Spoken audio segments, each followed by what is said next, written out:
أعوذ بالله من الشيطان الرجيم. بسم الله الرحمن الرحيم.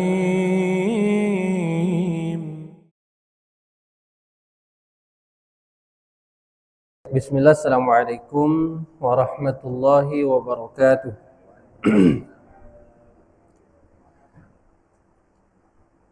Innal hamdalillah nahmaduhu wa nasta'inuhu wa nastaghfiruh wa nastahdihi wa na'udzu billahi min shururi anfusina wa sayyiati a'malina. May yahdihillahu fala mudilla lahu wa may yudlilhu fala hadiya lahu. Asyhadu an la ilaha illallah wahdahu la syarika lahu wa asyhadu anna Muhammadan abduhu wa rasuluhu sallallahu alaihi wa ala alihi wa ashabihi wa man tabi'ahum bi ihsanin ila yaumiddin. Qala Allah ta'ala fil Qur'anil Karim, ya ayyuhalladzina amanu taqullaha haqqa tuqatih wa la tamutunna illa wa antum muslimun. Wa qala Nabi sallallahu alaihi wasallam, ittaqillaha haitsu ma kunta wa atbi'is sayyi'atal hasanata tamhuha wa khaliqin nasa bi khuluqin hasanin, amma ba'd. Alhamdulillah, jemaah kaum muslimin dan muslimah Masjid As-Salam yang dimuliakan Allah Subhanahu wa taala. Kita bersyukur kepada Allah Subhanahu wa taala karena pada kesempatan ini Allah Subhanahu wa taala memberikan kita kemudahan. Karena pada kesempatan ini Allah Subhanahu wa taala memberikan kita nikmat yang besar. Kita masih dijaga dan masih diberikan oleh Allah Subhanahu wa taala kesehatan yang sempurna, sehingga pada kesempatan ini Allah mudahkan langkah kaki kita untuk senantiasa menuntut ilmu agama Allah Subhanahu wa taala. Mudah-mudahan apa yang kita usahakan pada kesempatan ini, yang kita lakukan pada hari ini, menjadi sebab jalan kita dimudahkan oleh Allah Subhanahu wa taala untuk menuju surganya. Karena Nabi kita sallallahu alaihi wasallam menyampaikan, man salaka tariqan yaltamisu fihi ilman. Siapa yang menempuh perjalanan, yang melangkahkan kaki dari rumahnya masing-masing menuju tempat menuntut ilmu agama Allah, sahalallahu lahu bihi tariqan ilal jannah. Akan dimudahkan oleh Allah Subhanahu wa taala jalan mereka untuk menuju surganya Allah Subhanahu wa taala. Ya. Dan alhamdulillah Bapak Ibu yang dimuliakan Allah Subhanahu wa taala, majelis ilmu ini adalah majelisnya para malaikat. Majelisnya orang-orang yang dinaungi dan diberikan keberkahan oleh Allah Subhanahu wa taala. Ya, dan mudah-mudahan pada kesempatan ini juga Allah Subhanahu wa taala memberikan keberkahannya, dinaungi oleh para malaikat. Karena Nabi sallallahu alaihi wasallam juga menyampaikan dalam hadisnya yang mulia. Ya, kata Nabi sallallahu alaihi wasallam, majtama'a qaumun fi baitin min buyutillah. Tidaklah suatu kaum atau suatu kelompok duduk di majelis Allah Subhanahu wa taala. Mereka duduk di majelis Allah, di masjid-masjid Allah Subhanahu wa taala, wa yatadarasuunahum bainahum. Kemudian saling belajar di antara mereka. Belajar tentang syariat Allah, belajar tentang hukum-hukum Allah, ya. Kata Nabi sallallahu alaihi wasallam, illa nazalat alaihimus sakinah. Kemudian akan turun kepada mereka ketenangan hatinya. Wa ghasyiyatuhumur rahmah, akan diliputi rahmat Allah kepada mereka. Diberikan Allah rahmat, diberikan Allah Subhanahu wa taala pahala. Wa hafathumul malaikah, dan majelis yang seperti ini, kata Nabi sallallahu alaihi wasallam, dinaungi para malaikat. Ya. Banyak malaikat yang menaungi. Apa tugasnya malaikat tersebut? Wa dzakarahumullahu fi man 'indah. Para malaikat ini akan menyebutkan nama-nama kita di hadapan Allah. Mereka akan naik dan melaporkan di hadapan Allah. Ya Allah, fulan hari ini bermajelis. Ya Allah, fulan hari ini sedang belajar ilmu agama Allah, sedang berada di jalan Allah. Ya. Kemudian yang pada akhirnya Allah Subhanahu wa taala akan memberikan catatan khusus pahala yang memudahkan dia untuk menuju surganya Allah Subhanahu wa taala. Semoga kita semua termasuk orang-orang yang diberikan kemudahan menuju surganya Allah Subhanahu wa taala.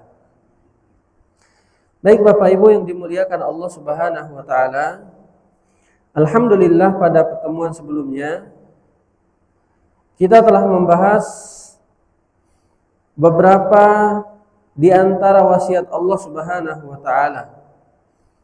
Ya, beberapa di antara wasiat Allah Subhanahu wa taala dalam surat Al-An'am. Kita sudah membahas 5 wasiat Allah Subhanahu wa taala dalam surat Al-An'am ayat 151. Ya, yang di antara wasiat yang sudah kita bahas adalah yang pertama, perintah untuk mentauhidkan Allah. Perintah untuk menyembah hanya kepada Allah Subhanahu wa taala. Ini adalah perintah terbesar.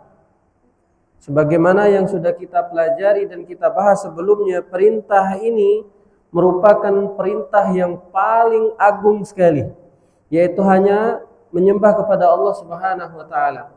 Sebab itulah para nabi diutus, semua para nabi diutus hanya untuk menyampaikan perintah kepada kaumnya, sembahlah hanya kepada Allah Subhanahu wa taala dan jauhilah daripada berbagai macam kesyirikan. Ya, ini wasiat Allah Subhanahu wa taala yang pertama, perintah untuk kita senantiasa menjaga tauhid dan menjauhi daripada berbagai macam bentuk kesyirikan-kesyirikan. Ya, nanti insyaallah akan kita bahas tentang bentuk-bentuk kesyirikan. Ada kesyirikan yang besar, ada kesyirikan yang kecil. Ya.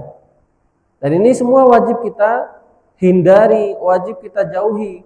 Supaya apa? Supaya kita mendapatkan keutamaan yang besar di sisi Allah Subhanahu wa taala.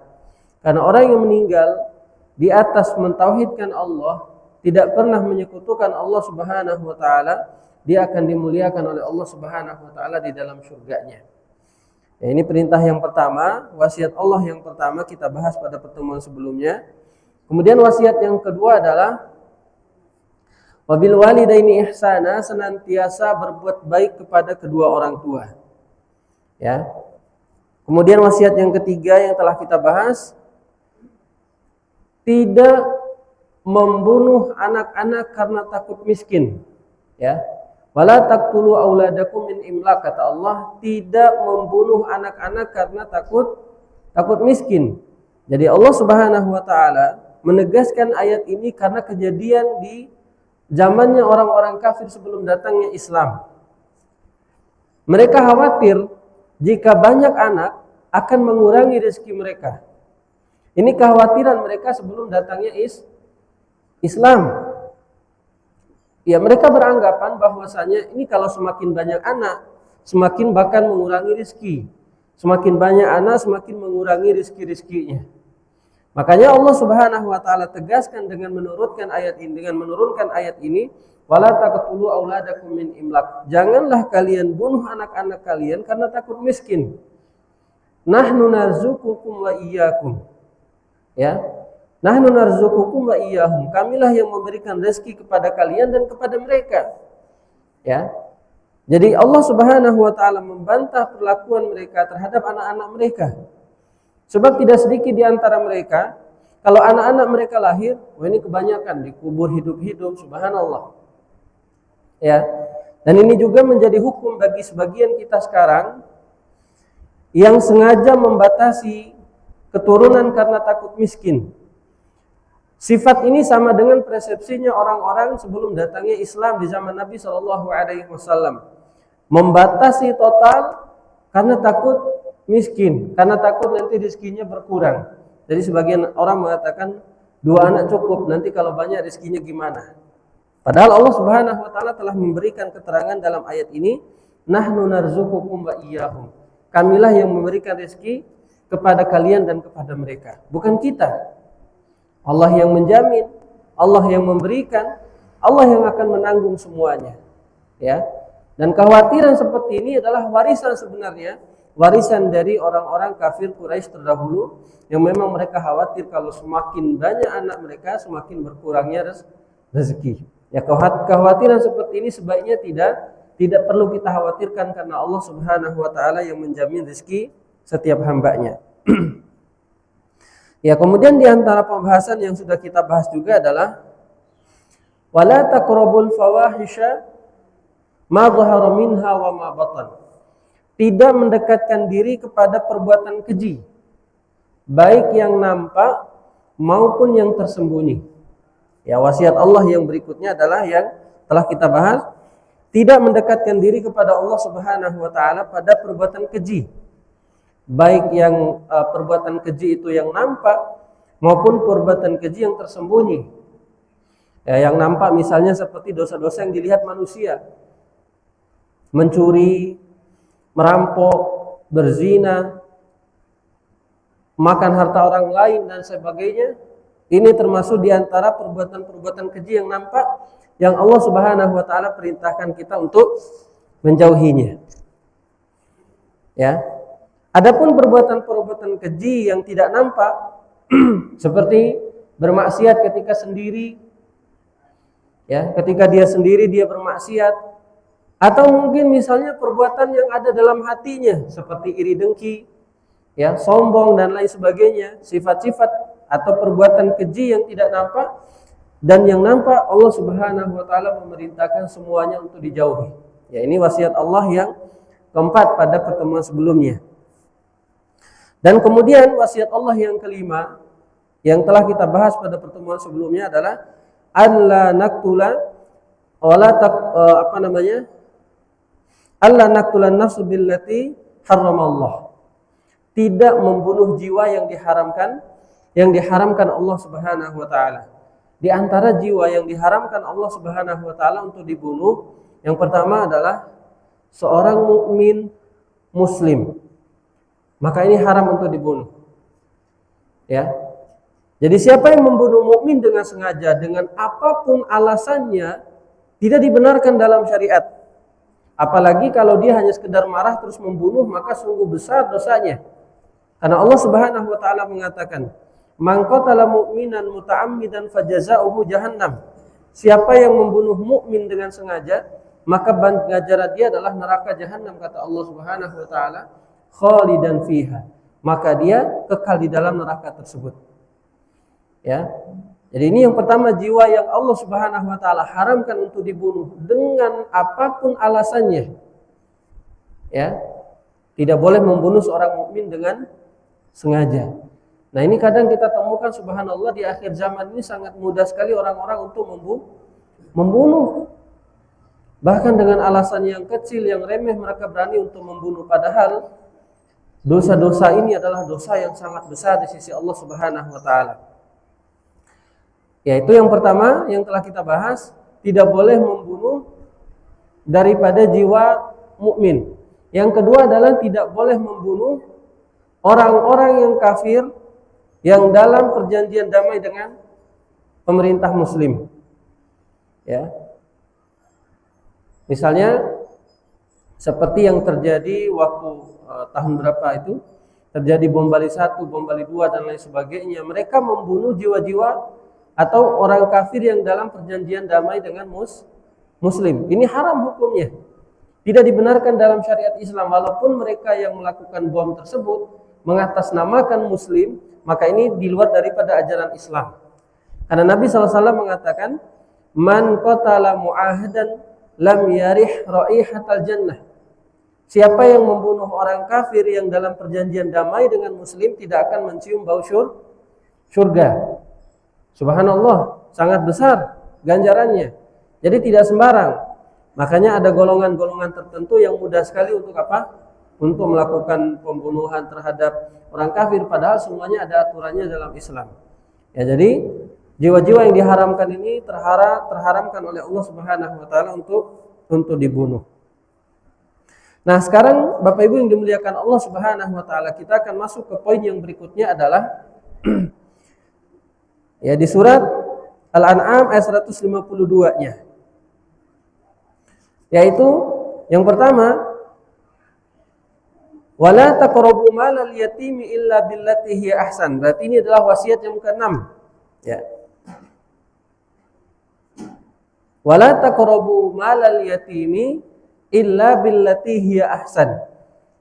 Kata Allah Subhanahu wa taala, janganlah kalian mendekati harta anak yatim illa billati hiya ahsan, kecuali dengan cara yang baik, dengan cara yang diberikan kebolehan dalam syariat. Ya, tidak boleh mendekati harta anak yatim kecuali dengan cara yang baik. Maka di sini hadza himayatul li amwalil yatama. Ini adalah bentuk Allah Subhanahu wa taala menjaga daripada harta-harta anak yatim.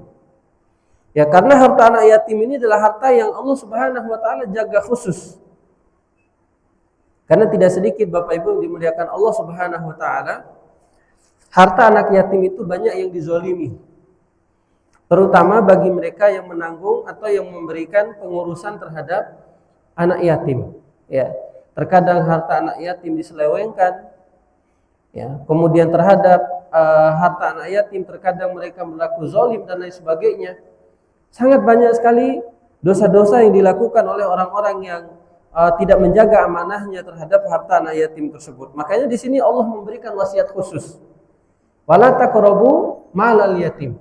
Janganlah kalian mendekati harta anak yatim kecuali dengan cara yang diberikan kebolehan dalam syariat. Ya. Maka untuk lebih mengenal harta anak yatim ini, kita bisa melihat daripada surat An-Nisa, ya, yang Allah Subhanahu wa taala sebutkan, wabtalul yatama hatta idza balagun nikah. Kata Allah Subhanahu wa taala, ujilah apabila anak yatim tersebut sudah mencapai usia nikah.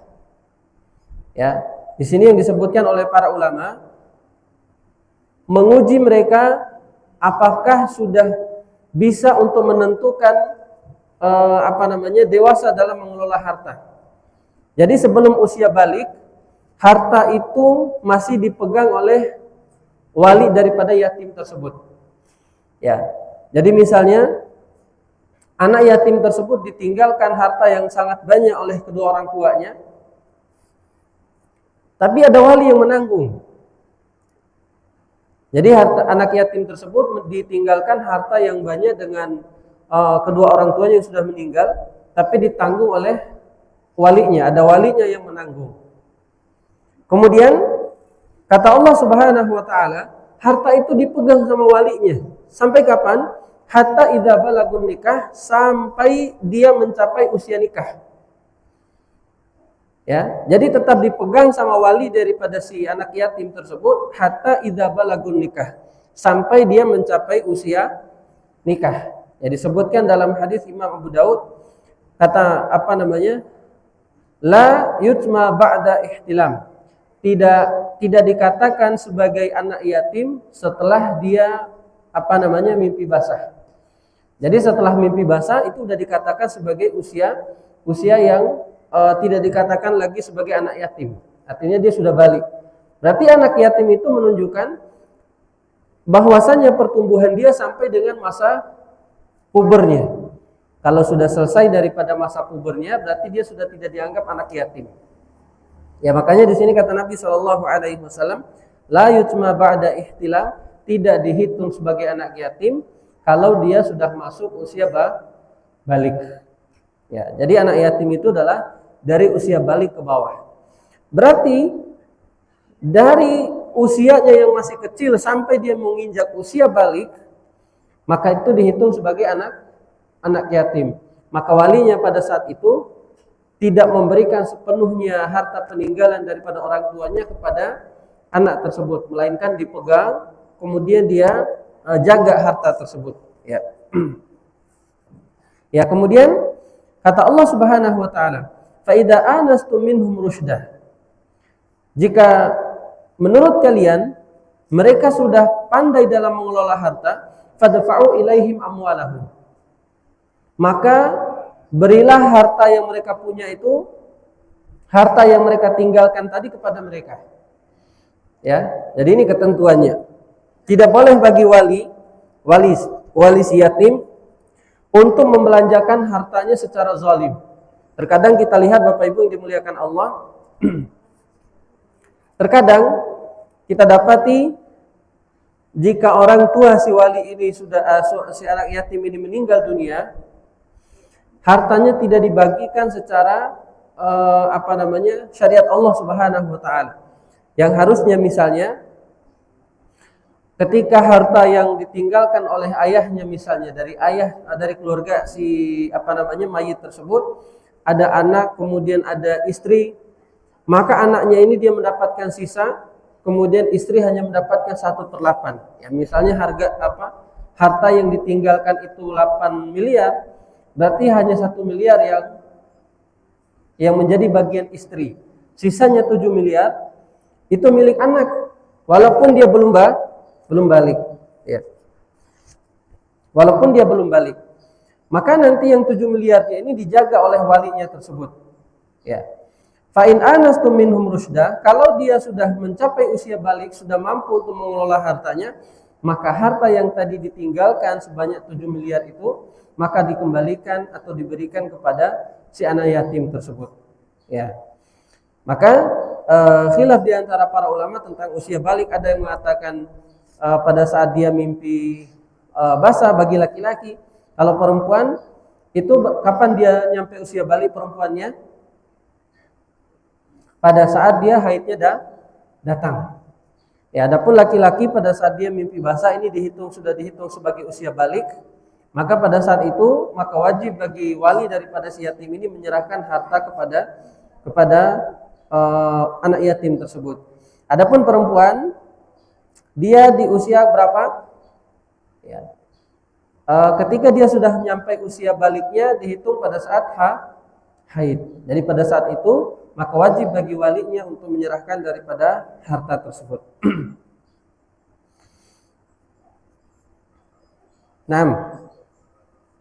Jadi wajib menyerahkan kembali pada saat sudah mencapai usia balik. Kemudian waman kana faqiran, siapa yang miskin. Jadi misalnya wali yang mengurus anak yatim ini dia hidup dalam keadaan miskin, tidak berkecukupan, kata Allah Subhanahu wa taala, "Falyakul bil ma'ruf."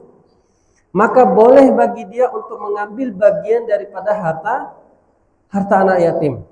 Jadi bukan semua, tidak dibelanjakan untuk beli mobilnya dia, tidak dibelanjakan untuk beli perhiasannya dia, tidak dibelanjakan untuk beli rumahnya dia, ya.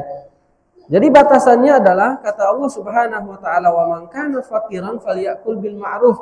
Apabila dia fakir, miskin, tapi dalam keadaan mengurus anak yatim, boleh bagi dia untuk mengambil bil ma'ruf dengan cara yang baik. Sebagaimana disebutkan oleh para ulama, ya, bahwasanya mengambil hanya cukup untuk memenuhi kebutuhan dia ketika lapar, ya.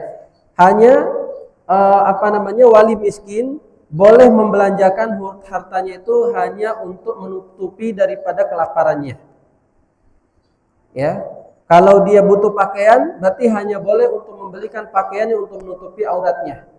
Tidak boleh membelanjakannya lebih daripada itu sampai dia beli perhiasan, sampai dia beli mobil dari harta anak yatim tersebut, sampai dia membeli rumah daripada harta anak yatim tersebut, maka ini zalim.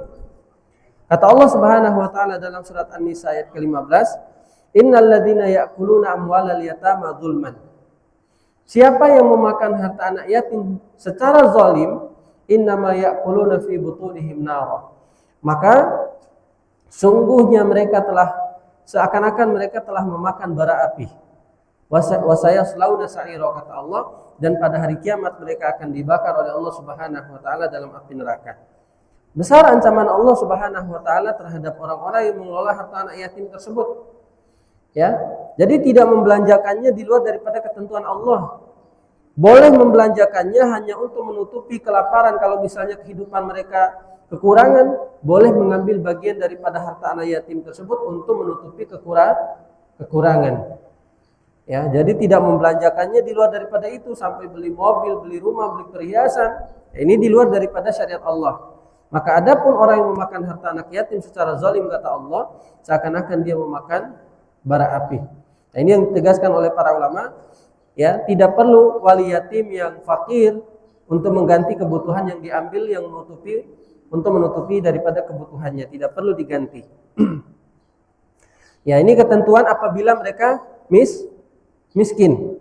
Wa man kana ghaniyan falyasta'fif. Adapun ketika mereka dalam keadaan kaya dan menanggung anak yatim, maka hendaklah mereka menahan diri daripada mengambil harta anak yatim. Jadi mereka menahan diri, tidak mengelolanya, tidak membelanjakannya dan lain sebagainya. Kemudian faida dafa'tum ilaihim amwalahum fastashhidu alaihim. Lalu apabila ingin mengembalikan, nah ini ada beberapa kaidah tentang pengembalian harta anak yatim. Kata Allah Subhanahu wa taala dalam surat An-Nisa ayat ke-15 tersebut, fa idza dafa'tum ilaihim amwalahum fastashhidu alaihim. Apabila kita ingin mengembalikan harta anak yatim tersebut kepada dirinya, maka hendaklah harus menggunakan saksi. Harus ada saksi yang yang menjadi saksi dalam pengembalian tersebut. Jadi ini wasiat Allah ketika kita bermuamalah dengan harta anak yatim. Jadi yang pertama, kata Allah Subhanahu wa taala dalam surat An-Nisa ayat ke-15 tadi, harta anak yatim tersebut jika belum mencapai usia balik tetap dipegang oleh walinya. Sampai kapan? Sampai anak yatim tersebut balik dan sudah mencapai usia mampu untuk melanjarkan hartanya dengan baik. Kapan dihitung usia balik? Ya, kata Nabi SAW, tidak dihitung yatim sampai dia sudah mencapai usia balik. Artinya setelah dia mencapai usia balik, maka tidak dihitung lagi sebagai anak yatim. Kemudian yang kedua, tidak boleh membelanjakan harta anak yatim secara berlebih-lebihan. Hanya boleh untuk menutupi kekurangan saja. Ya, bagi yang miskin, maka boleh mengambil harta anak yatim itu untuk menutupi kekurangan hidupnya. Misalnya kekurangan makanan, maka boleh diambil daripada harta anak yatim tersebut karena dia merawatnya. Apabila dia kekurangan pakaian, boleh membelinya dengan harta anak yatim tersebut hanya untuk menutupi kekurangan saja, bukan untuk fashion. Ya, misalnya, saya nggak ada pakaian nih, beli pakaiannya berapa? Ratusan juta. Ya, ini namanya bukan mengambil sebagai kekurangan, tapi untuk gaya. Ya. Saya kekurangan perhiasan nih, belilah perhiasan yang harganya ratusan juta. Ini namanya bukan menutupi kekurangan.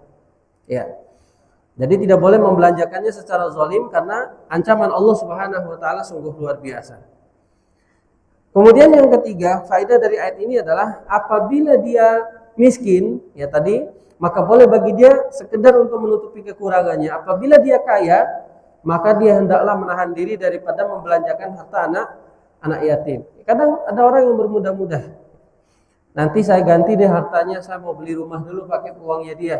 Nah, ini namanya zalim, memakan harta anak yatim secara zalim. Kemudian faedah yang keempat daripada ayat ini adalah apabila kita ingin mengembalikannya kepada dia nanti setelah dia mencapai usia dewasa, maka hendaklah kata Allah Subhanahu wa taala harus menggunakan saksi. Fa idza dafa'tum ilaihim amwalahum fastashhidu alaihim. Apabila hendak mengembalikan hartanya yang tadi ditinggalkan oleh keluarganya atau ayahnya, maka ketika kita mengembalikannya harus dengan saksi. Terus misalnya ada yang mengatakan, Ustadz, misalnya ibunya membelanjakan hartanya untuk kebutuhan dia, anaknya masih sangat kecil, harta yang ditinggalkan oleh keluarganya sangat banyak, oleh ayahnya ditinggalkan hartanya sangat banyak. Tapi bagian ibunya cuma 1/8. Ya, dari harta yang 8M tadi, ibunya berarti cuma 1M. 7M-nya buat anaknya. Boleh enggak orang tuanya itu membelanjakan hartanya tersebut? Ya, untuk kebutuhan sekolahnya. Tidak masalah. Misalnya untuk biaya sekolahnya, untuk biaya bukunya, seragamnya, untuk apapun kebutuhan sekolahnya, Namun kata para ulama harus dicatat biaya sekolahnya sampai dia lulus. Ini kan anak belum tahu ya, belum balik, dan dia belum terlalu memperhatikan daripada hal-hal tersebut. Maka hendaklah walinya mencatat. Misalnya biaya sekolahnya dari TK sampai dengan selesai SMP sudah habis sekian. Sehingga nanti pada saat pengembaliannya, ya, pada saat pengembaliannya maka dia telah dituliskan berapa besar pengeluarannya sehingga sisa hartanya sekian. Ya, ini namanya menunaikan amanah yang diberikan Allah Subhanahu wa taala kepadanya. Maka fa idza dafa'tum ilaihim amwalahum fastashidu alaihim, maka ketika mengembalikan hartanya harus dengan saksi sehingga tidak terjadi zalim dan menzalimi pada saat itu. Nah, jadi itu wasiat yang keenam dari Allah Subhanahu wa taala, jangan mendekati harta anak yatim kecuali dengan perkara yang diridhoi oleh Allah Subhanahu wa taala. Kemudian wasiat yang berikutnya adalah kata Allah Subhanahu wa taala, wa auful kaila wal mizan, dan hendaklah seseorang itu menyempurnakan timbangannya, menyempurnakan takarannya. Nah, ini berlaku untuk orang yang sering jual beli dengan timbangan dan takaran. Kata Allah Subhanahu wa taala, wa auful kaila wal mizana bil qist. La nukallifu nafsan illa wus'aha. Dan hendaklah kalian menunaikan atau menyempurnakan timbangan yang kalian itu dengan sempurna.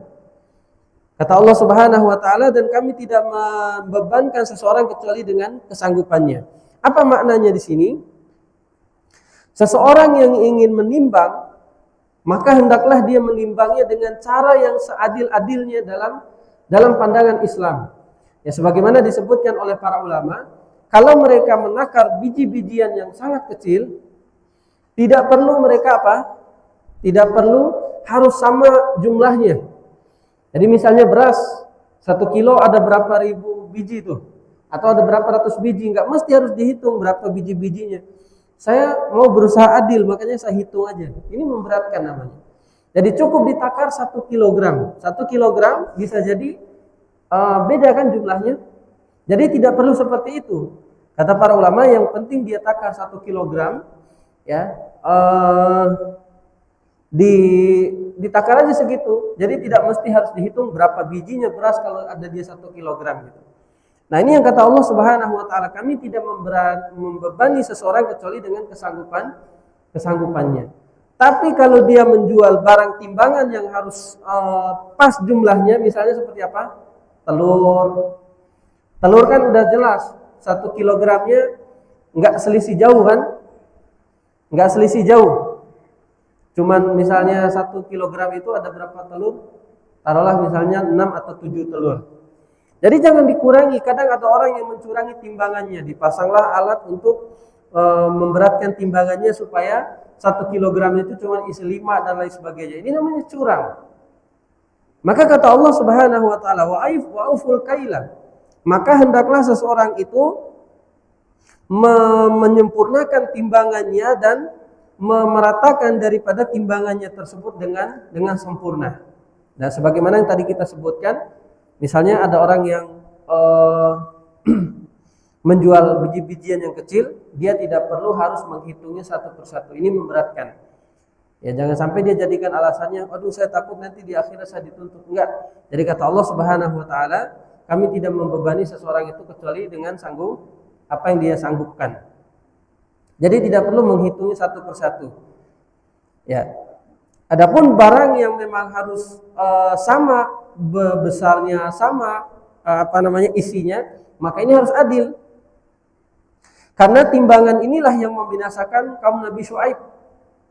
Jadi Bapak Ibu misalnya baca tentang kisahnya Nabi Syuaib, kira-kira apa tuh yang membinasakan kaumnya Nabi Syuaib? Apa kira-kira yang membinasakan kaumnya Nabi Syuaib? Karena mereka tidak mau menimbang itu sesuai dengan jumlahnya. Mereka mencurangi timbangan. Nah, inilah yang membuat mereka dilaknat kemudian dibinasakan oleh Allah Subhanahu wa taala. Jadi ketika Nabi Syuaib memberikan peringatan kepada mereka, wa ya qaumi auful kaila wal mizan. Wahai kaumku, penuhilah timbangan itu dengan baik. Wa auful kaila wal mizan bil qist. Dinasihati ini sama Nabi Syuaib. Penuhi timbangan itu dengan baik, nanti Allah marah gitu. Wala tabakhasun nasa asya'ahum. Jangan curangi manusia dengan apa yang kalian lakukan. Jadi kadang mereka mengambil keuntungan yang sebesar-besarnya dengan cara mencurangi timbangan. Ya, maka apa ganjaran? Fakadzabuh. Lalu dia mendustakan Syuaib. Urusan apa kamu? Ya, mereka enggak mau terima dengan nasihatnya Nabi Syuaib. Udah nasihatin, ayo loh, ini enggak boleh dicurangi timbangannya seperti ini. Ya, dicurangi timbangannya seperti ini. Kata dia, fakadzabuh. Urusan apa kamu Syuaib? Urus aja diri kamu sendiri. Lalu apa kata Allah Subhanahu wa taala? Fa'akhadhatil ladzina zalamu sayhatu. Maka Allah Subhanahu wa taala menjadikan suara petir yang sangat besar. Nah, ini ganjaran Allah Subhanahu wa taala kepada mereka. Allah menjadikan suara petir yang sangat besar, fa asbahu fi darihim jathimin. Maka mereka meninggal di dalam rumah-rumah mereka karena suara yang sangat besar tersebut. Jadi mereka meninggal di rumah-rumah mereka tergeletak semuanya. Karena besarnya daripada suara petir tersebut yang Allah Subhanahu wa taala kirimkan kepada mereka. Yang tadinya sudah diperingatkan nih, jangan untuk melakukan daripada kecurangan-kecurangan dalam menimbang. Tapi mereka menolak. Maka Allah Subhanahu wa taala mengirimkan suara petir yang sangat besar, membuat mereka jadi meninggal dalam rumah-rumah mereka. Jadi pada saat itu kampungnya Nabi Syuaib itu yang tadinya mereka mendustakan seperti kampung mati. Tidak ada kehidupan karena mereka semua meninggal dalam rumah-rumah mereka. Ya, maka ini Bapak Ibu yang dimuliakan Allah Subhanahu wa taala, terkait dengan menyempurnakan timbangan. Jadi kalau kita adalah seorang penjual, maka beradillah dalam menimbang dan lain sebagainya. Jangan sampai kita curang. Karena ujian orang yang berdagang itu subhanallah pengen untung. Bagaimana caranya untungnya banyak. Ya, walaupun tidak memperdulikan daripada curang atau tidaknya. Ya, dan ini juga nasihat untuk orang-orang yang bukan hanya berdagang dalam bentuk timbangan, tapi berdagang dalam bentuk benda-benda. Misalnya kita menjual motor bekas, HP bekas, atau apapun itu bentuknya, maka kita jelaskan kepada mereka supaya tidak mengandung kezaliman di kemudian hari. Taruhlah misalnya kita menjual motornya, mesinnya sih memang masih bagus, ya. Tapi misalnya ada kekurangan lain, ternyata misalnya velgnya udah bengkok, dia jelaskan, oh ini motor masih bagus sekali, kamu gak akan nyesal deh belinya, semuanya sempurna, gak ada kekurangannya. Akhirnya setelah orang beli ternyata dia dapati velgnya bengkok, kemudian setirnya goyang. Nah ini namanya menzalimi. Maka haruslah dia memberikan spesifikasinya sesuai dengan apa memang yang ada di motor tersebut. Jangan sampai dia menzalimi orang lain di kemudian hari. Misalnya HP, dia jual HP. Oh ini HP-nya no minus, aman. Setelah dibeli ternyata baterainya lowbat misalnya. Maka ini menzalimi orang lain. Ya. Dan ini memang ujian untuk pedagang. Apakah dia mampu untuk jujur atau tidak? Makanya ketika Nabi SAW pergi ke pasar, ada salah seorang pedagang kurma itu yang dia meletakkan kurmanya semuanya yang di atasnya bagus-bagus. Jadi hampir tidak terlihat aib daripada kurma tersebut. Oh ini kurmanya Masya Allah bagus-bagus semuanya. Tapi dengan petunjuk Allah Subhanahu wa taala, Nabi diberitahukan ternyata ini pedagang kurma ini curang nih. Jadi meletakkan kurma yang bagus-bagus di atasnya, tapi yang di bawahnya itu busuk semua. Nabi memasukkan tangannya, ternyata benar. Yang bagian bawahnya itu busuk semua. Apa kata Nabi SAW? Man ghasyana laisa minna. Siapa yang curang dalam melakukan transaksi, maka bukan dari golongan kami. Ya, maka ini juga berlaku untuk kita. Tidak boleh curang dalam hal jual beli. Kalau memang barangnya bagus, kita bilang bagus. Kalau memang barangnya jelek, jangan sampai kita bilang bagus. Itu curang namanya. Menzalimi hak pembeli. Ya, ini ujian besar bagi para pedagang. Kadang kalau ada sedikit minusnya, itu akan menjadi enggak apa-apa, biar nanti orang bisa pilih. Wah, ini saya jual laptop, semuanya aman kecuali baterainya lowbat. Kita jelaskan sesuai dengan apa adanya.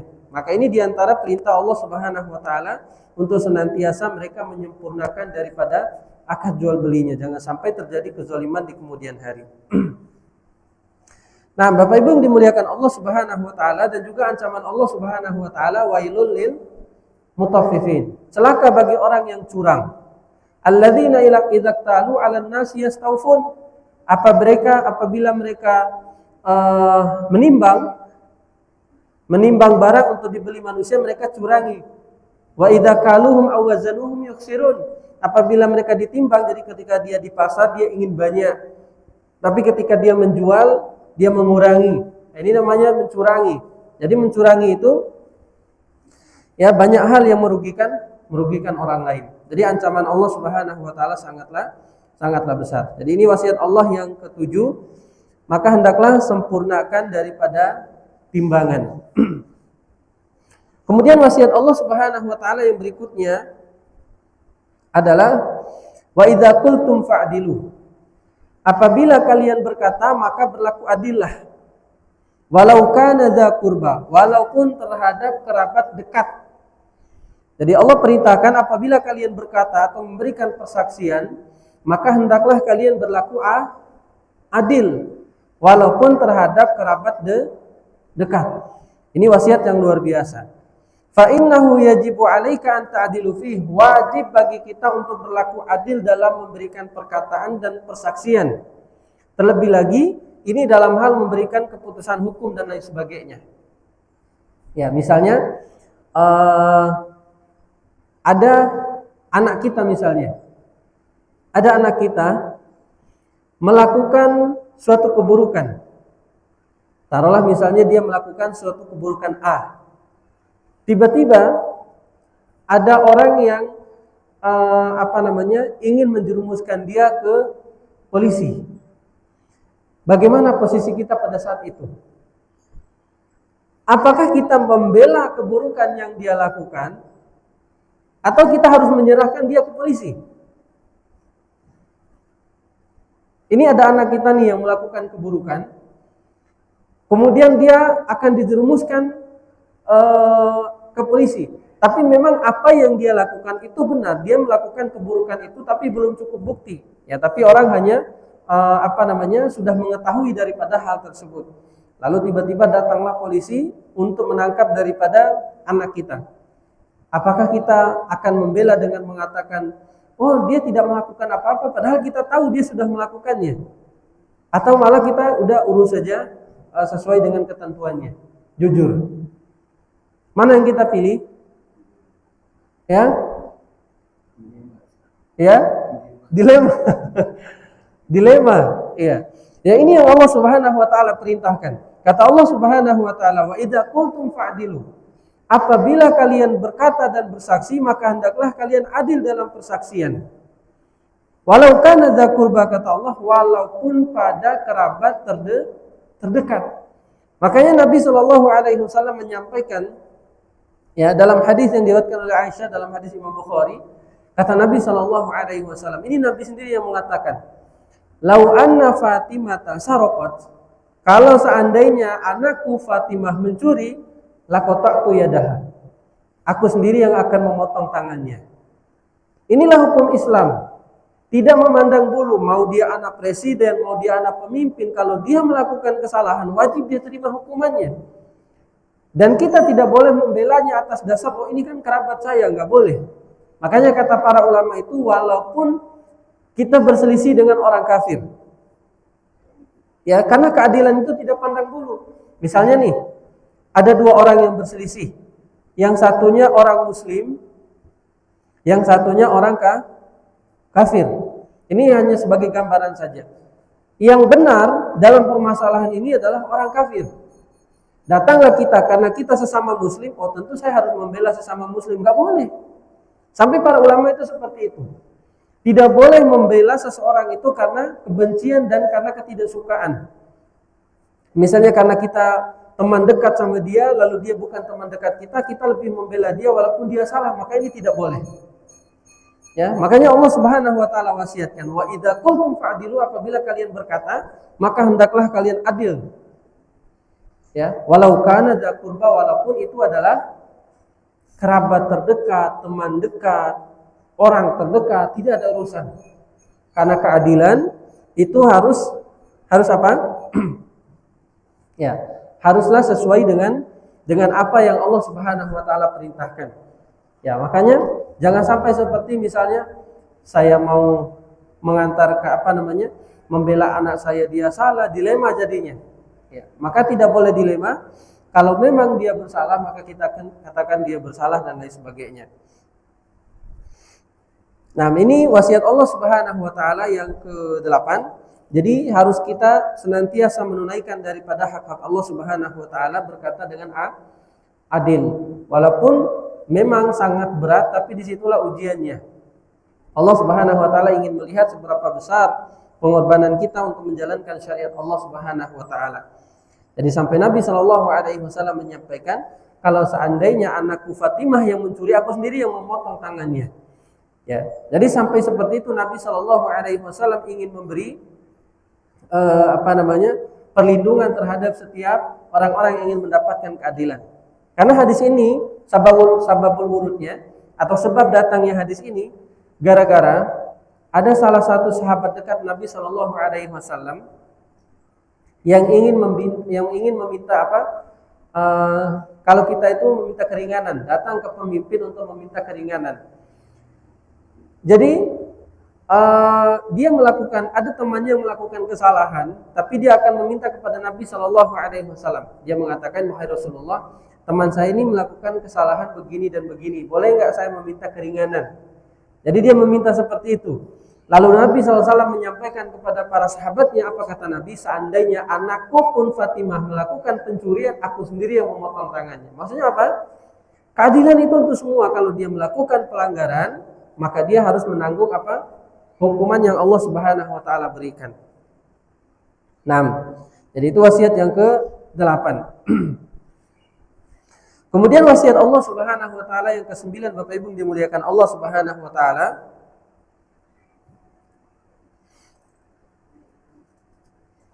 Wa bi ahdillahi aufu. Kata Allah Subhanahu wa taala dalam lanjutannya, wa bi ahdillahi aufu. Penuhilah janji Allah Subhanahu wa taala. Wa bi ahdillah, dan dengan janji Allah Subhanahu wa taala maka penuhilah. Apa maksudnya daripada ayat ini? Kata para ulama, dia memiliki dua makna. Memenuhi janji Allah Subhanahu wa taala, wa bi ahdillahi aufu, dan dengan janji Allah Subhanahu wa taala maka hendaklah dipenuhi. Kata para ulama, dia memiliki dua makna.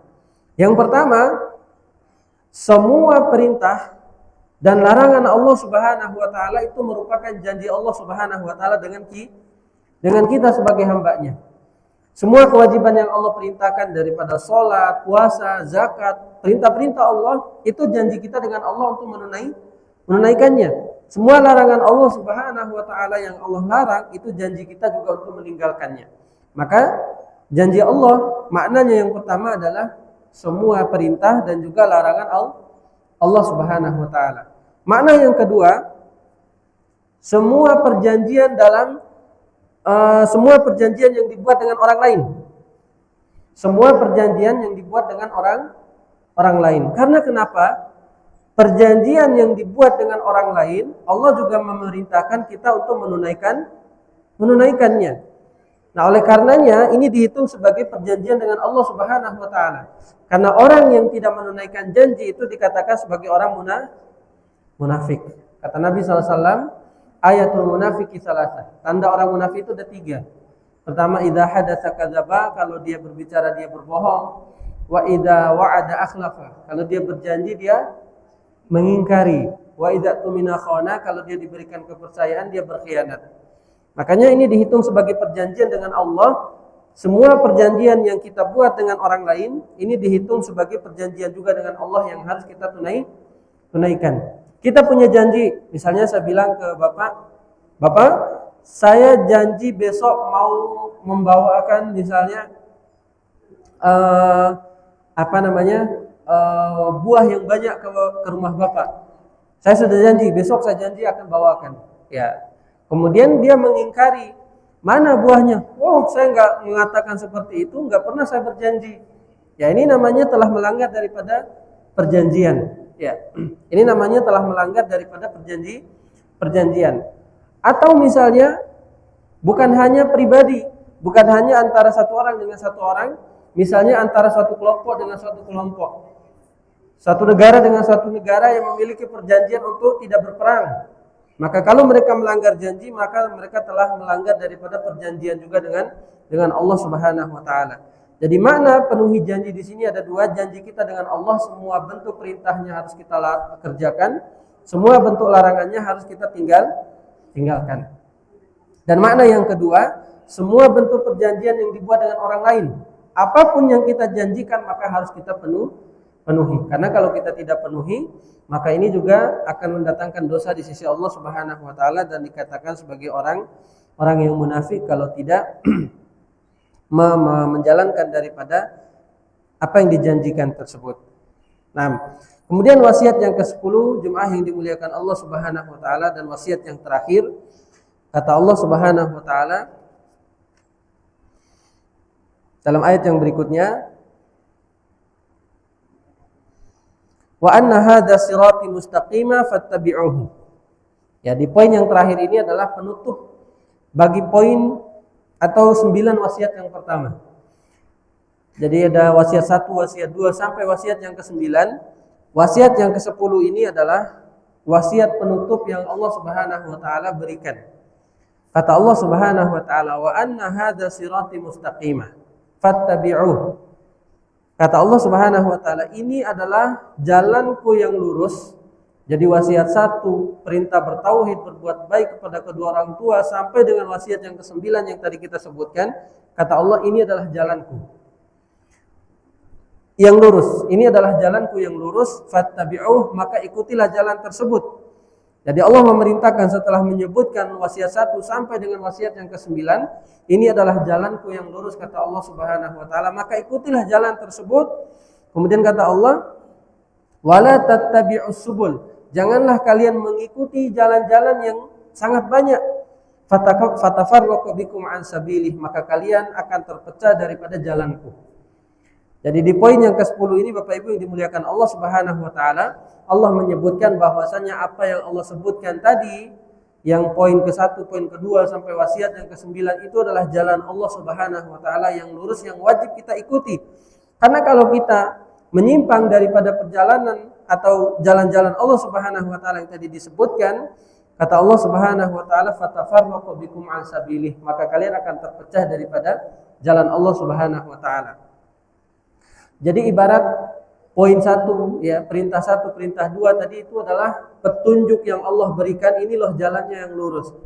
Maka kalau kalian mencari daripada jalan-jalan yang lain, maka kalian akan menemui jalan yang sangat banyak. Jadi ibarat kita naik gunung, itu jalannya itu udah dikasih gambaran sama petugasnya. Kalau mau naik ke puncak, jalannya di sini, di sini, di sini. Kalau kalian memilih jalan yang lain, itu akan menambah daripada kesesatan kita di hutan tersebut. Maka ini Allah Subhanahu wa taala menggambarkan, wa anna hadza sirati mustaqima fattabi'uhu. Ini adalah jalanku yang lurus, kata Allah, maka ikutilah jalan tersebut. Perintah untuk mentauhidkan Allah, berbakti kepada kedua orang tua, menjaga amanah dan lain sebagainya, ini perintah Allah Subhanahu wa taala. Wala tattabi'us subul, jangan ikuti jalan yang banyak. Apa maknanya di sini? Kata para ulama adalah senantiasa mengikuti perintah Rasul sallallahu alaihi wasallam. Jadi dalam mengamalkan agama Allah, dalam menjalankan syariat Allah, wajib bagi kita untuk senantiasa mengikuti apa yang Allah Subhanahu wa taala dan Rasulnya perintahkan. Karena di sini Allah menyebutkan kalau kita membangun agama kita atau membangun pengamalan daripada agama kita tidak berdasarkan apa yang dicontohkan oleh Rasul Shallallahu Alaihi Wasallam, maka disinilah awal daripada perpecahan itu terjadi. Jadi perpecahan itu Bapak Ibu yang dimuliakan Allah, kita dapati perpecahan yang sangat banyak itu muncul karena apa? Karena pengamalannya tidak sesuai dengan sunnah Rasul Shallallahu Alaihi Wasallam. Ada yang mau mengamalkannya begini, mau mengamalkannya begitu, mau mengamalkannya begitu, tidak sesuai dengan apa yang diperintahkan Rasul. Maka akhirnya apa? Akhirnya menjadi perpecahan yang sangat banyak. Makanya memang Allah sudah wasiatkan hal itu supaya tidak terjadi perpecahan. Maka ikutilah jalan Rasul Shallallahu Alaihi Wasallam. Karena kalau kita mengambil jalan yang lain, mengamalkannya tanpa mempedulikan sunnah Rasul Shallallahu Alaihi Wasallam, maka ini kata Allah, fatafarraqu bikum an sabilih. Maka itu akan membuat kalian terpecah daripada jalan Allah Subhanahu wa taala. Baik, Bapak Ibu yang dimuliakan Allah Subhanahu wa taala, sampai Nabi Shallallahu Alaihi Wasallam menyampaikan, "Sataftariqu ummati ala salasati wa sab'ina firqah." Sampai Nabi menggambarkan perpecahan itu, umatku akan terpecah menjadi 73 golongan. Ini subhanallah sangat banyak, ya. Kata Nabi Shallallahu Alaihi Wasallam, sampai Nabi menggambarkan perpecahan itu kalau mereka tidak mengamalkan sesuai dengan sunnah Rasul Shallallahu Alaihi Wasallam akan terpecah menjadi 73 golongan. Kulluha finnar, semuanya di neraka, kata Nabi Shallallahu Alaihi Wasallam, illa wahidah, kecuali satu. Siapa mereka golongan yang selamat itu? Kata Nabi Shallallahu Alaihi Wasallam, ma ana alaihi wa ashabi. Ya, siapa yang golongan yang selamat itu? Mereka yang senantiasa mengamalkan seperti apa yang aku ajarkan dan seperti yang para sahabat praktekkan. Ya, jadi semuanya ketika mereka tidak menjadikan sunnah Rasul Shallallahu Alaihi Wasallam sebagai landasan utama dalam kehidupan mereka, maka mereka akan menemui jalan-jalan yang sangat banyak yang tidak sesuai dengan sunnah Rasul Shallallahu Alaihi Wasallam. Maka perhatikan ketika kita mengamalkan sesuatu, mengerjakan sesuatu, maka hendaklah kita senantiasa mengikutinya sesuai dengan apa yang diperintahkan oleh Rasul Shallallahu Alaihi Wasallam. Baik, mungkin ini yang bisa kita sampaikan pada kesempatan ini, Bapak Ibu yang dimuliakan Allah. Insya Allah kita akan melanjutkan materi kita di pertemuan berikutnya dengan beberapa pembahasan masih berkaitan dengan keutamaan tentang tauhid, insya Allah. Baik, barangkali ada yang mau ditanyakan, kami persilakan. Ya. Ya. Ya.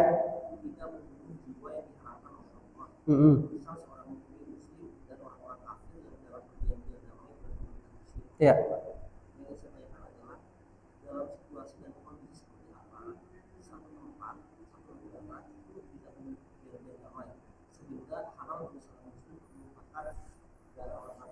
Ya, baik, masya Allah, pertanyaan yang sangat bagus. Tadi kita sebutkan bahwasanya di antara wasiat Allah adalah diharamkan membunuh jiwa yang diharamkan oleh Allah Subhanahu Wa Taala. Ada beberapa bentuk jiwa yang diharamkan oleh Allah Subhanahu Wa Taala untuk dibunuh. Yang pertama adalah mukmin. Ya, siapa yang membunuh mukmin? Man qatala mu'minan muta'ammidan fajaza'uhu jahannam khalidan fiha. Siapa yang membunuh mukmin muslim dengan sengaja, maka ganjarannya adalah neraka jahanam dan dia kekal di dalamnya. Yang kedua, seorang kafir yang memiliki perjanjian damai dengan muslim. Ya, ini semuanya terharam untuk dibunuh. Kata Nabi Shallallahu Alaihi Wasallam, man qatala mu'ahadan lam yarih raihatal jannah. Siapa yang membunuh orang kafir yang dalam perjanjian damai dengan muslim, maka dia terharam bau atau mencium bau surga. Jadi mencium bau surga aja dia tidak dapat, ya. Karena saking besarnya daripada ancaman Allah Subhanahu Wa Taala. Tapi ada kondisi yang boleh kita memerangi. Kapan? Ketika mereka memberontak. Ya, misalnya di zaman Nabi Shallallahu Alaihi Wasallam, mereka memiliki perjanjian damai dengan orang Yahudi yang ada di Madinah.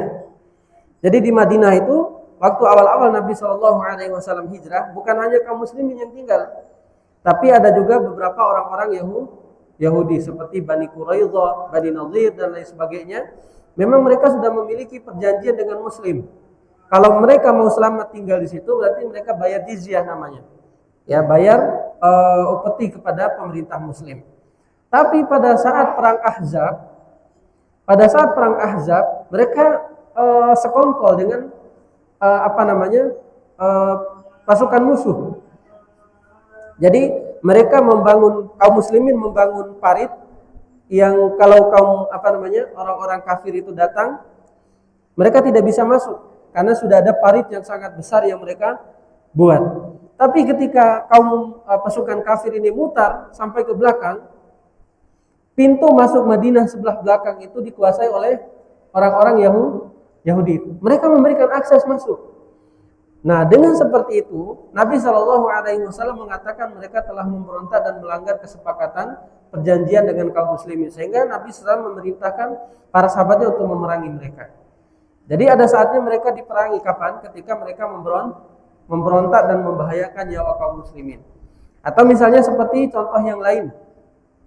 Ketika mereka mengajak untuk berperang, mereka menyerang kaum muslimin di negara mereka. Misalnya mereka datang untuk menyerang kaum muslimin, maka tidak ada pilihan lain pada saat itu melainkan kita jihad namanya. Jihad dalam rangka membela tanah air. Seperti Nabi SAW dan para sahabatnya ketika orang-orang kafir Quraisy yang ada di Mekah pada saat itu datang menyerang kaum muslimin yang ada di Madinah, tidak ada pilihan lain, maka kita pada saat itu berperang. Jadi ada beberapa kondisi seperti yang pertama tadi ketika mereka memberontak. Kemudian yang kedua yang memang mereka sudah siap untuk berperang dan ingin menyerang kita. Tapi untuk membunuh mereka yang dalam perjanjian damai ini diharamkan dalam syariat. Ya.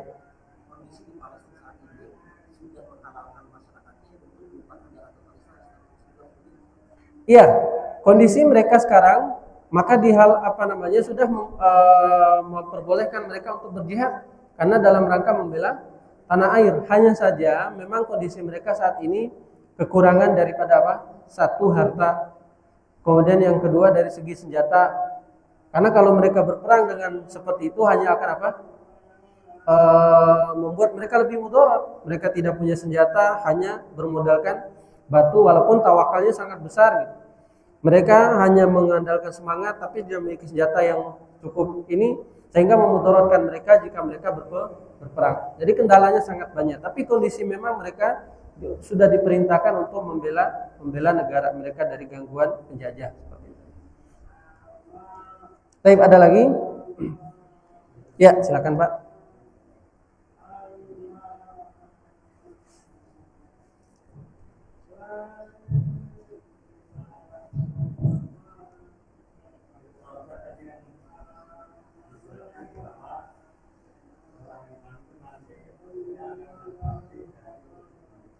Ya, terpecah.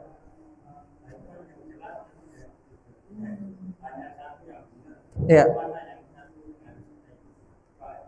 Ya, Masya Allah, pertanyaannya sangat bagus. Ya, kata Nabi SAW, ini Nabi yang menyampaikan. Ya, berdasarkan wahyu dari Allah Subhanahu Wa Taala, Nabi menyampaikan. Kata Nabi, "Sataftariqu ummati ila salasi wa sab'ina firqah." Umatku, kata Nabi SAW, akan terpecah menjadi 73 golongan. Ya. Kemudian kulluha finnar. Nabi menyampaikan semuanya itu di neraka. Kecuali satu, illa wahidah, kecuali satu. Kata para sahabat, siapakah mereka wahai Rasulullah? Lalu Nabi SAW mengatakan, ma'ana alaihi wa ashabi. Yang mereka mengamalkan sunnahku dan apa yang dilakukan oleh sahabat. Jadi ketika kita misalnya melakukan suatu ibadah, kemudian mencontohi Nabi SAW dalam pengamalannya, dalam beberapa bentuk ibadah tersebut kita semua contohkan kepada Nabi SAW, maka kita termasuk umat yang mengikuti Nabi SAW. Karena sangat banyak orang-orang yang tidak mau mengikuti Nabi SAW. Ya, misalnya contoh, ada orang yang ketika diperintahkan, kenapa kamu nggak sholat? Ya. Ditanya, kenapa kamu nggak sholat? ini kedudukan saya udah nggak sholat sekarang, saya sudah tinggi makomnya. Jadi ada orang yang seperti itu. Loh, kenapa Bapak nggak sholat? Saya sekarang kedudukannya itu udah nggak sholat.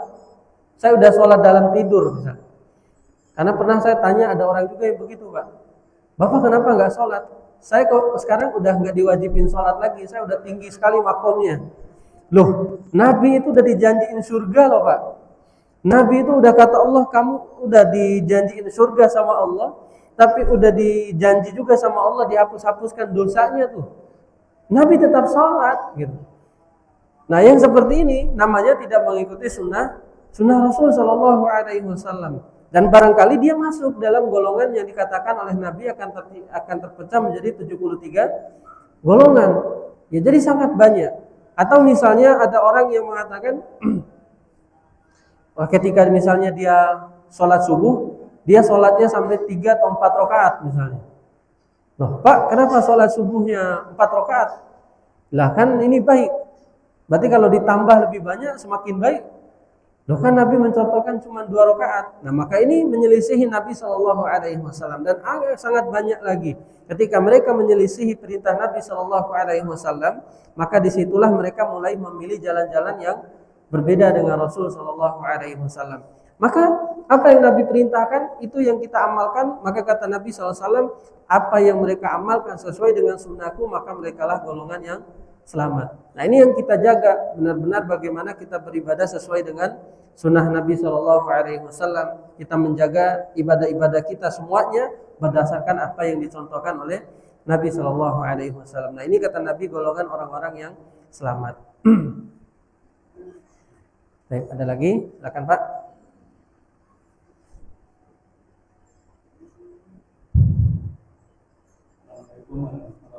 Waalaikumsalam. Ya.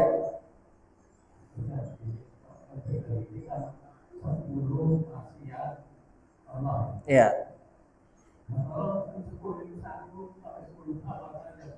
Ya. Ya. Yang pertama, 5 wasiatnya itu sudah kita bahas di pertemuan sebelumnya.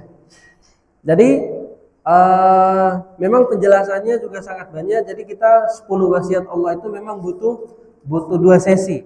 Jadi yang pertama kita akan sebutkan dari 1 sampai yang ke 10. 5 wasiat sebelumnya kita sudah membahas. Yang pertama, perintah untuk mentauhidkan Allah. Jadi menjauhi kesyirikan. Yang kedua, senantiasa berbuat baik kepada kedua orang tua. Yang ketiga, tidak membunuh anak karena takut miskin. Ya, ini kebiasaan orang-orang. Kenapa Allah Subhanahu wa taala menjabarkan ayat ini? Karena dulu kebiasaan orang-orang kafir itu selalu membunuh anak mereka karena takut miskin. Ya, ini yang tadi kita bahas juga. Kemudian tidak mendekati perbuatan keji dan mungkar walaupun yang nampak. Ya, baik yang tersembunyi maupun yang nampak. Yang nampak itu seperti apa? Ya, ini perbuatan keji yang pada umumnya, berbuat zalim, kemudian mencuri dan lain sebagainya nampak. Dan juga yang tersembunyi, tidak mendekati perbuatan zalim baik yang nampak maupun yang tersembunyi. Yang tersembunyi itu seperti apa? Iri, dengki dan lain sebagainya itu tersembunyi namanya. Maka wajib kita jauhi. Yang kelima, tidak membunuh jiwa yang diharamkan. Nah, ini yang tadi kita sebutkan.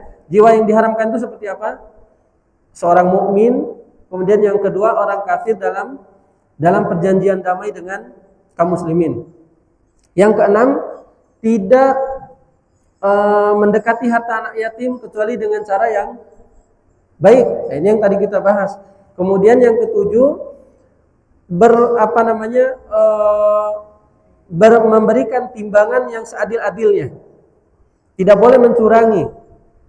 Ya, sebab tadi kita sebutkan telah ancaman orang-orang yang mencurangi timbangan itu seperti kaumnya Nabi Syuaib. Kemudian wasiat yang ke-8 adalah adil dalam berkata, walaupun itu adalah kerabat terdekat. Kerabat terdekat kita mau berbuat salah, mau benar, maka kita harus adil. Jangan sampai kalau mereka salah kemudian kita lindungi mereka. Ini juga termasuk daripada yang harus kita jauhi. Allah Subhanahu wa taala mewasiatkan hal itu, harus adil dalam berkata walaupun itu kepada kerabat terdekat. Kemudian yang 9 adalah senantiasa memenuhi janji Allah. Apa itu diantara tadi janji Allah? Semua perintah Allah, semua larangan Allah itu yang wajib kita kerjakan dan jauhi. Di antaranya juga janji yang harus kita tunaikan adalah janji kita kepada sesama manusia. Kemudian wasiat Allah yang ke-10 adalah untuk kita selalu mengikuti jalan Allah Subhanahu wa taala dan mengikuti sunnah Rasul sallallahu alaihi wasallam. Nah, itu secara ringkasnya 10 wasiat Allah Subhanahu wa taala. Ya. Baik, ada lagi?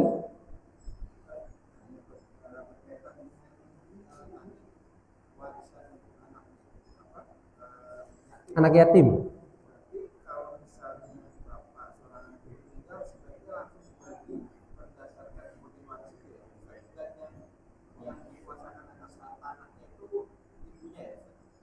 Iya, berarti walinya itu adalah ibunya.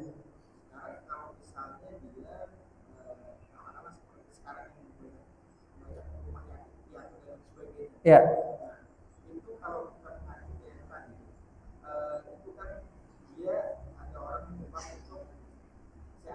Ya.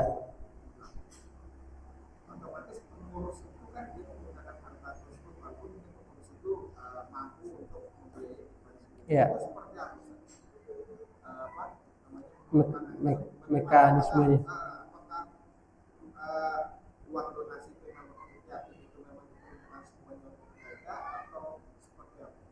Ya, pertama, ketika mereka membuka suatu lembaga yang memang menaungi daripada anak-anak yatim, ini subhanallah niat yang sangat bagus. Kata Nabi Shallallahu Alaihi Wasallam, "Ana wa kafilul yatim kahataini fil jannah." Aku bersama orang yang mengurus anak yatim seperti ini nanti di surga, bergandengan.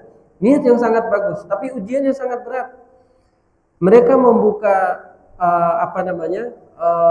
naungan bagi anak-anak yatim tersebut.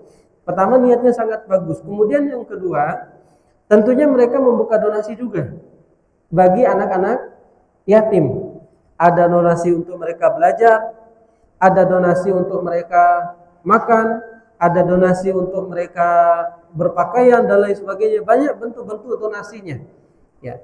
Maka ini harus ditunaikan secara tepat. Pertama misalnya ketika mereka membuka donasi bagi mereka untuk belajar. Misalnya uang itu masuk puluhan juta dan lain sebagainya untuk membiayai pendidikan daripada anak yatim tersebut, maka hendaklah mereka memberikan haknya sesuai dengan kebutuhan. Misalnya ada berapa anak yatim yang dia urus? 5 daripada anak yatim dalam rumah tersebut.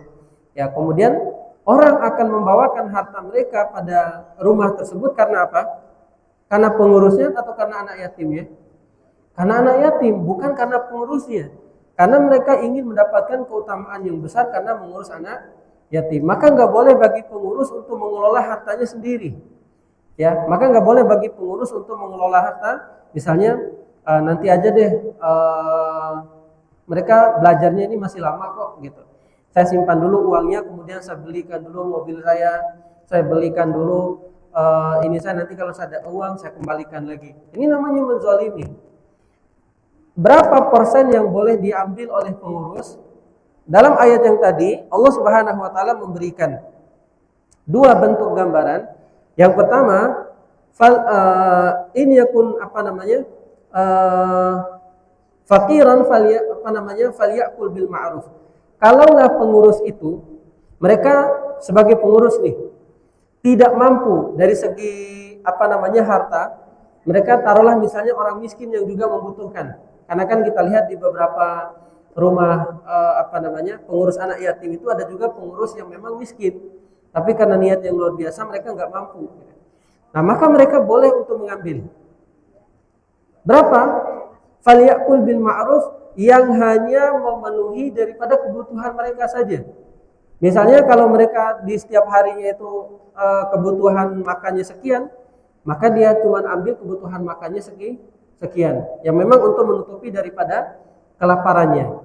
Misalnya dia makan dengan keluarganya itu sehari cuma 2 kilo beras, maka 2 kilo beras yang dia ambil untuk menutupi daripada kekurangannya. Nggak boleh selebihnya itu dia ambil untuk membelanjakan. Oh, saya butuh pakaiannya nih, dia belikan pakaian dia yang harganya puluhan juta misalnya. Nah, ini namanya menzolimi daripada harta anak yatim. Kemudian yang kedua kata Allah Subhanahu wa taala, "Wa man kana ghaniyan falyasta'fif." Kalaulah dia mampu, nah ini golongan yang kedua, berarti golongan yang mampu. Dia punya harta yang banyak tapi dia buka rumah yatim gitu. In kana ghaniyan falyasta'fif. Kalau dia mampu, dia kaya, diri dia memang kaya, maka hendaklah dia menahan diri untuk tidak memakan harta anak yatim. Gitu. Jadi ada dua golongan. Yang pertama kalau dia fakir, yang memang dia miskin, dia boleh mengambil untuk menutupi kebutuhan dia saja. Dia di setiap hari itu karena memang nggak ada kerjaan, hanya mengurus anak yatim, dia makan seharinya berapa, maka hanya itu yang dia boleh ambil. Tidak boleh untuk mengambilnya selain daripada kebutuhan dia menutupi kelaparan itu. Ya, hanya untuk gaji mungkin harus disepakati dengan pihak yang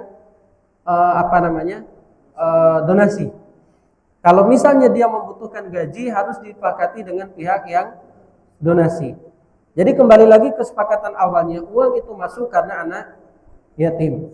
Maka pada saat orang-orang itu memberikan donasinya, dia menjelaskan bahwasanya di sini adalah orang-orang yang mengurus anak yatim. Ya, bagian anak yatim sekian, kemudian gaji pengurusnya sekian.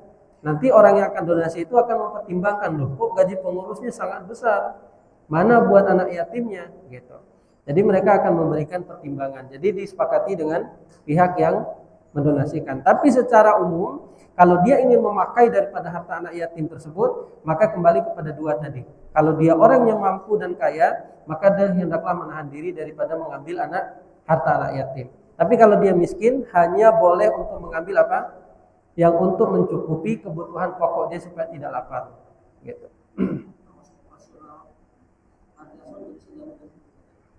Iya, itu nanti operasional itu bisa diambil dari harta donasi. Misalnya kebutuhan listrik kan nggak mungkin, gitu. Atau misalnya makannya anak yatim, ya kan itu bagian dari kebutuhan mereka. Tapi untuk gaji ini disepakati dengan pihak yang berdonasi.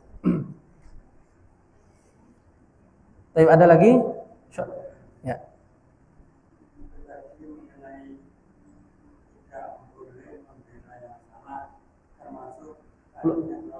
Keluarga dekat.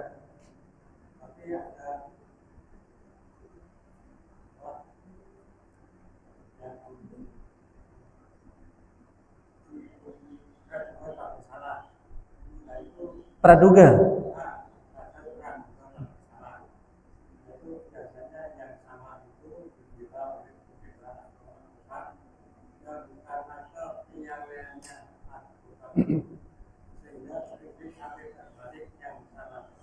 Ya.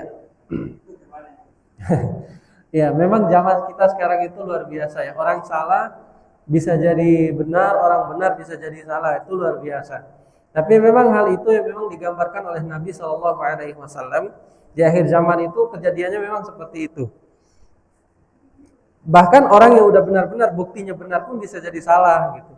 Orang-orang yang udah mendatangkan buktinya dia benar-benar orang yang benar bisa jadi salah karena beberapa kelakuan daripada pengacara dan lain sebagainya. Memang piawai mereka sangat mahir sekali dalam mengolah pembicaraan atau membalikan daripada fakta. Nah, ini masuk dalam kategori yang tadi. Ini masuk dalam kategori yang tadi. Ini ancaman besar sebenarnya untuk mereka yang selalu membela orang-orang yang salah. Ini masuk dalam wasiat Allah Subhanahu wa taala adalah wa idza qultum fa'dilu, apabila kalian berkata maka hendaklah kalian adil dan jujur. Kalau memang dia salah ya kita katakan salah. Nah, ini ternyata ada juga pengacara udah tahu dia salah malah dibenar, maka ini luar biasa dosanya. Pertama dia adalah dosa bohong, kemudian yang kedua dia termasuk dosa orang yang membela orang yang salah. Karena Nabi memerintahkan, seandainya anak saya Fatimah sendiri dia mencuri, saya sendiri yang akan memotong tangannya. Nggak ada kompromi dalam syariat Islam. Jadi walaupun mereka dia kerabatnya, orang dekatnya, atau dia membayarnya untuk dia bela, maka haram bagi dia untuk menerima. Nah, karena bisa jadi harta yang dia dapat tersebut pertama tidak mendapatkan keberkahan. Yang kedua, harta yang dia dapatkan itu termasuk daripada harta yang haram. Karena kenapa? Karena didapati dari cara apa? menipu, dari cara mengelabui orang lain dan sebagainya. Sedangkan menipu dalam syariat kita termasuk hal yang diharamkan. Ini sangat besar ancamannya seperti itu. Tidak boleh. Jadi kalau dia melakukan hal seperti itu, dia masuk kategori dalam larangan Allah Subhanahu wa taala.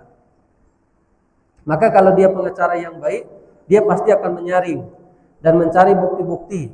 Oh, ternyata dia salah, saya nggak mau membela Anda yang salah. Ya, tapi kalau pejabat yang pengacara yang sudah terkena fitnah dunia, nggak mau lagi memperhatikan halal dan haram, dia akan terus membela saja seperti itu. Ya, nggak peduli halal haram, hantam saja. Nah, ini bahaya. Jadi seorang pengacara atau seorang yang menjadi lawyer, mereka harus memiliki dasar-dasar agama yang bagus supaya mereka bekerja sesuai dengan aturan Allah Subhanahu wa taala. Ini sangat penting, bukan hanya untuk kemaslahatan dunia tapi lebih-lebih untuk kemaslahatan akhiratnya.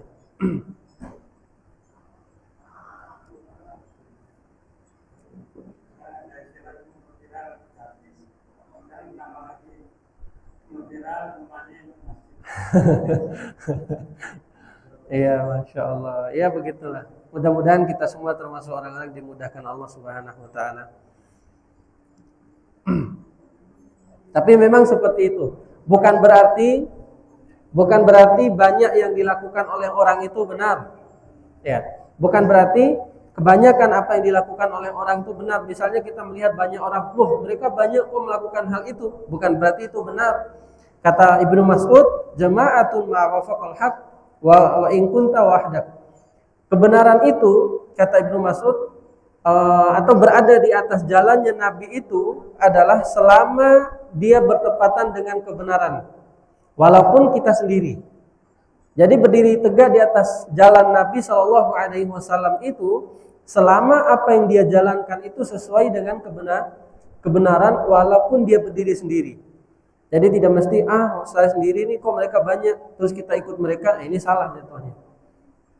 Nah, jadi walaupun kita sendiri, selama kita berdiri tegak di atas kebenaran, maka itu dimuliakan oleh Allah Subhanahu wa taala. Baik, kita cukupkan pertemuan kita pada kesempatan ini. Mudah-mudahan pada pertemuan berikutnya Allah Subhanahu wa taala memberikan kemudahan untuk kita dan senantiasa Allah Subhanahu wa taala mudahkan urusan kita semua. Kita tutup dengan doa kafaratul majlis. Subhanakallahumma wa bihamdika asyhadu an la ilaha illa anta astaghfiruka wa atubu ilaik. Wassalamualaikum warahmatullahi wabarakatuh.